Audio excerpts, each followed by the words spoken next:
Hello friends, welcome to my channel Karthi குட்டீஸ் kitchen.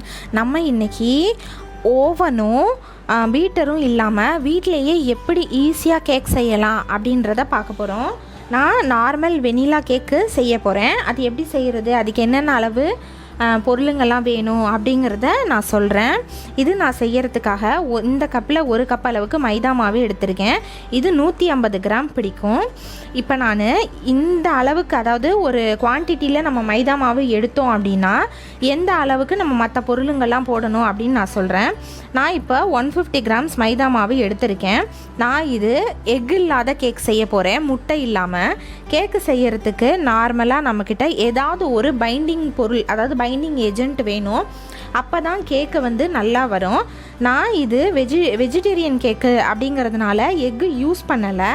எக்குக்கு பதிலாக நான் தயிரும் அப்புறம் பட்டர், குக்கிங் பட்டர் வந்து முட்டை போடுற கேக்லேயும் போடலாம். நான் இங்கே வந்து எக்குக்கு பதிலாக வந்து தயிரை வந்து பைண்ட் பண்ண யூஸ் பண்ணுறேன்.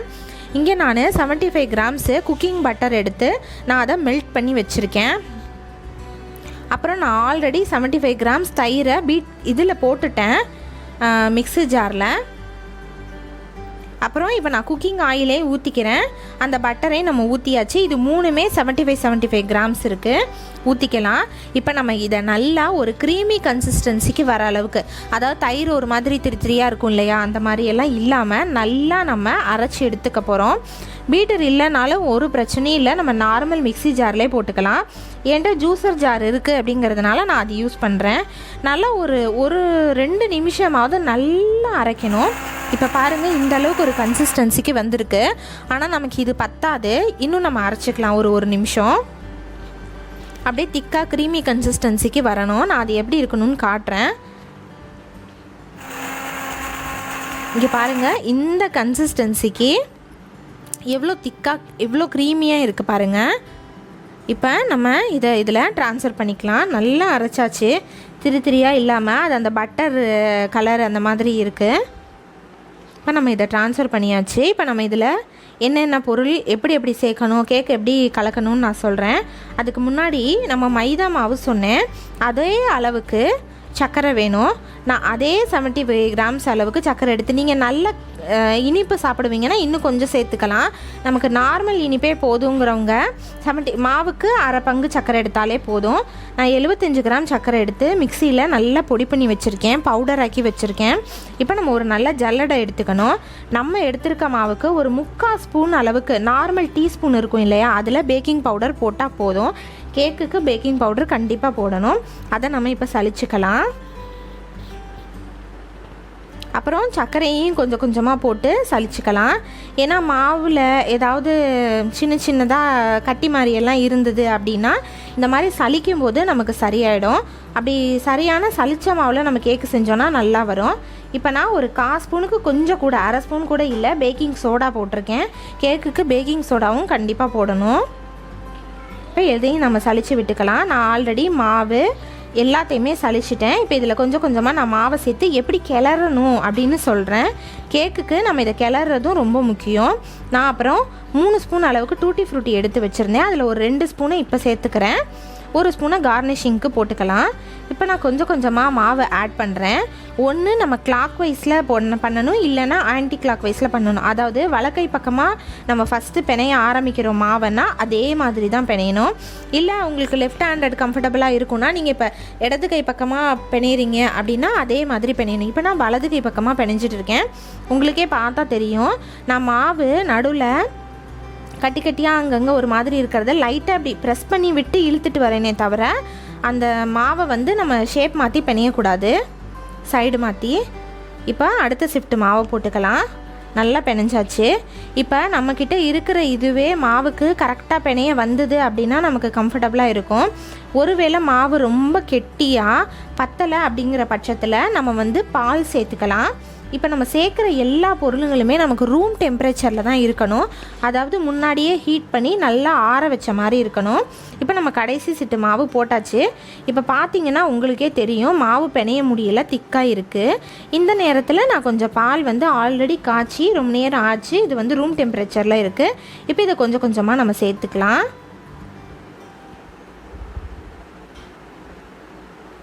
பார்த்திங்களா, இப்போ வரையும் நான் வந்து கிளாக் வைஸ் டைரக்ஷன்லேயே தான் பிணைஞ்சு விட்டுட்ருக்கேன். நான் என்ன கன்சிஸ்டன்சியில் வந்து மாவை வைக்கணும் அப்படிங்கிறத நான் இப்போ காட்டுறேன். உங்களுக்கே தெரியும், பார்த்தீங்கன்னா நான் ப்ரெஸ் பண்ணி எடுத்துகிட்டு வரேனே தவிர ஷேப் மாற்றி பிணையவே இல்லை. இப்போ வரையும் நான் கிளாக் வைஸ் டைரக்ஷன்லேயே தான் பிணைஞ்சிட்டு இருக்கேன். அப்படி பிணைஞ்சோம் அப்படின்னா மட்டும்தான் கேக் வந்து கரெக்டாக வரும்.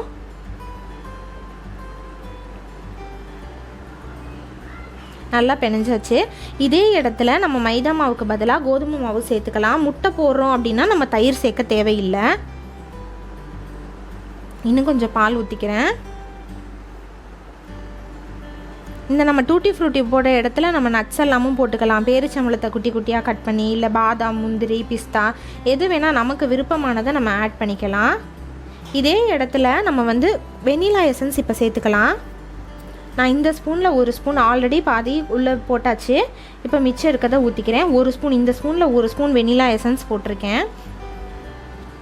இப்போ நம்ம இதே மாதிரி மைதா மாவோட கொஞ்சோண்டு இப்போ நான் எடுத்திருக்க மாவுக்கு ஒரு ஸ்பூன் அளவுக்கு கோகோ பவுடர் சேர்த்தா போதும். நமக்கு சாக்லேட் ஃப்ளேவர் மாதிரி கேக்கு, அந்த ப்ரௌன் கலரில் இருக்கும் இல்லையா, அந்த மாதிரி கேக்கு வந்துடும்.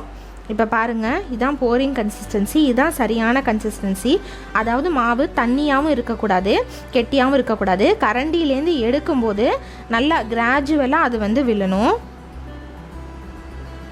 கன்சிஸ்டன்சி கரெக்டாக இருக்குது. இப்போ நான் எப்படி கேக்கை வந்து வேக வைக்கிறது, நம்மக்கிட்ட ஓவன் இல்லையா, அதனால் எப்படி ப்ரொசீஜர்னு சொல்கிறேன். ஒரு குக்கர் எடுத்துக்கோங்க. அதுக்கு கேஸ் கட்டும் போடக்கூடாது, அதில் உள்ள விசிலையும் எடுத்துடணும். கரெக்டாக ஒரு இன்ச் அளவுக்கு சால்ட்டு, நார்மல் சால்ட் இருக்கு இல்லையா, தூளுப்பு, அதை போட்டுட்டு அது மேலே ஒரு ஸ்டாண்டு, உங்ககிட்ட ஸ்டாண்டு இருந்தது அப்படின்னா இந்த மாதிரி ஸ்டாண்டு வச்சுக்கலாம். வச்சுட்டு அதை குக்கரை ஒரு 10 நிமிஷத்துக்கு ப்ரீஹீட் பண்ணணும். நல்லா ஹை ஃப்ளேமில் வச்சு அடுப்பை ப்ரீஹீட் பண்ணணும். இப்போ நான் ப்ரீஹீட் பண்ண வச்சுட்டேன். அடுத்து நான் கேக்கு இந்த பாத்திரத்தில் தான் செய்ய போகிறேன். இதை ஃபுல்லாக நான் வந்து பட்டர் அப்ளை பண்ணிவிட்டு உள்ள பட்டர் பேப்பரும் போட்டு, பட்டர் பேப்பர் மேலேயும் பட்டர் அப்ளை பண்ணியிருக்கேன். பட்டர் பேப்பர் போட்டோம் அப்படின்னா நமக்கு கேக்கு அடியில் ரொம்ப ஒட்டிக்காது, ஈஸியாக வெளியே வந்துடும். பட்டர் பேப்பர் இல்லை அப்படின்னாலும் பிரச்சனை இல்லை. நம்ம பட்டரே கொஞ்சம் கூட அப்ளை பண்ணோம் அப்படின்னா கண்டிப்பாக வந்து கேக் அழகாக வெந்துடும், வெளியேயும் எடுத்துடலாம். இப்போ நான் மாவை வந்து பாத்திரத்தில் ட்ரான்ஸ்ஃபர் பண்ணிடுறேன்.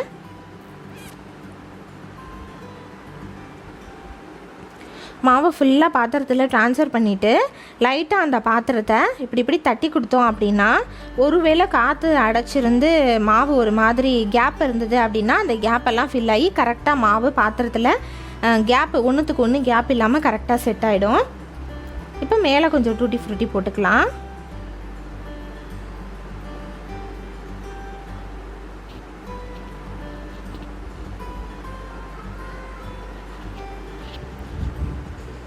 குக்கரு ஹீட் ஆகிடுச்சு. ஆல்ரெடியே சொன்னேன் இல்லையா, அந்த மாதிரி தட்டி கொடுத்தோம் அப்படின்னா நமக்கு கண்டிப்பாக கேப் எதுவும் இல்லாமல் கேக்கு நல்லா வெந்து வரும். குக்கர் ஹீட் ஆகிடுச்சு. இப்போ நான் பாத்திரத்தை தூக்கி கரெக்டாக உள்ளே வச்சு ப்ளேஸ் பண்ணுறேன். ஒன்ஸ் நம்ம பாத்திரத்தை உள்ளே வச்சதுக்கப்புறம் ஃப்ளேமை ரொம்ப லோவாக, மினிமம் ஃப்ளேம் இருக்கும் இல்லையா, அந்த ஃப்ளேமுக்கு வச்சிடணும். மினிமம் ஃப்ளேமுக்கு வச்சுட்டு நம்ம குக்கர் மூடிடலாம். ஃபஸ்ட்டு சால்ட்டை ஹீட் பண்ணும்போது தான் ஹை ஃப்ளேமில் இருக்கணும். கரெக்டாக 10 நிமிஷம், அதுக்கு மேலே நம்ம ஹீட் பண்ண தேவையில்லை. இப்போ பாத்திரம் நல்லா சென்டர் பண்ணியாச்சு பாத்திரத்தை. இப்போ குக்கரை மூடிடலாம். மூடிட்டு மினிமமாக அடுப்பை வச்சு அதாவது சிம் ஃப்ளேம் இருக்கும் இல்லையா, அதில் வச்சு ஒரு 50 நிமிஷம் வேக விடலாம். கேக் அழகாக வெந்து வந்துடும்.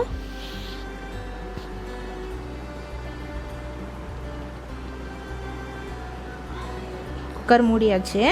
சொன்ன மாதிரி ஒரு 50 மினிட்ஸு வேகட்டும்.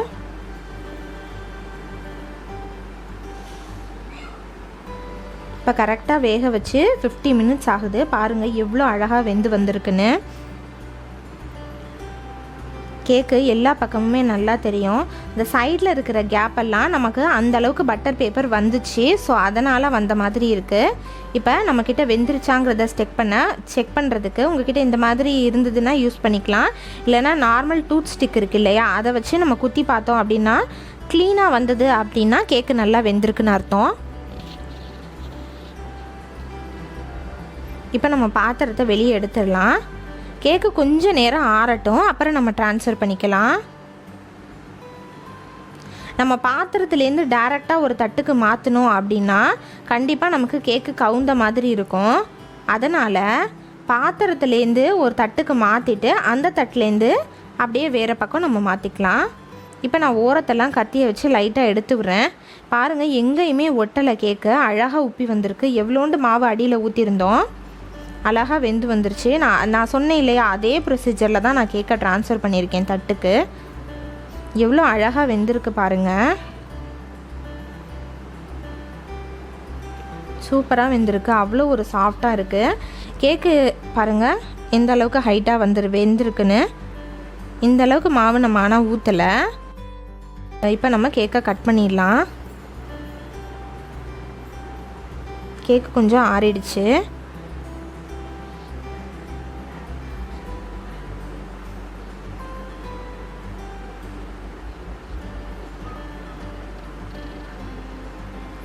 அந்த பீஸ் ஆக்சுவலாக வந்து கட் பண்ணதை உடனே சாப்பிட்டாச்சு. இப்போ அடுத்ததை கட் பண்ணி எவ்வளோ சாஃப்டாக இருக்குதுன்னு நான் உங்களுக்கு காட்டுறேன். அவ்வளோ ஒரு டேஸ்ட்டாக ஸ்பாஞ்சியாக அவ்வளோ நல்லா இருக்குது. இங்கே சொன்ன மாதிரி தயிருக்கு பதிலாக முட்டை போட்டு செஞ்சாலும் சூப்பர் டேஸ்ட்டாக இருக்கும். இங்கே பாருங்கள் எவ்வளோ ஒரு சாஃப்டாக இருக்குது. கண்டிப்பாக ட்ரை பண்ணி பாருங்கள். கேக்கு செய்கிறது அவ்வளோ கஷ்டம்லாம் கிடையாது. நம்மக்கிட்ட ஒரு குக்கர் மட்டும் இருந்தால் போதும். இந்த பாத்திரங்களெல்லாம் போட்டு நமக்கு வேணுங்கிற மாதிரி வேணுங்கிற ஃப்ளேவரில் நம்ம தாராளமாக செஞ்சுக்கலாம். சூப்பர் டேஸ்ட்டாக இருக்கும். கண்டிப்பாக ஒரு தடவை நீங்கள் இந்த கேக்கை ட்ரை பண்ணி பாருங்கள். ரொம்ப ஈஸியாக இருக்கும். நான் சொன்ன மெஷர்மெண்ட்டில் அப்படியே செஞ்சு பாருங்கள். நல்ல டேஸ்ட்டாக சாஃப்டாக வரும். உங்களுக்கு என்னோடய வீடியோஸ் பிடிச்சிருந்ததுன்னா லைக் பண்ணுங்கள், ஷேர் பண்ணுங்கள், கமெண்ட்ஸ் பண்ணுங்கள். மறந்துடாமல் என்னோடய சேனலை சப்ஸ்கிரைப் பண்ணுங்கள். தேங்க்ஸ் ஃபார் வாட்சிங்.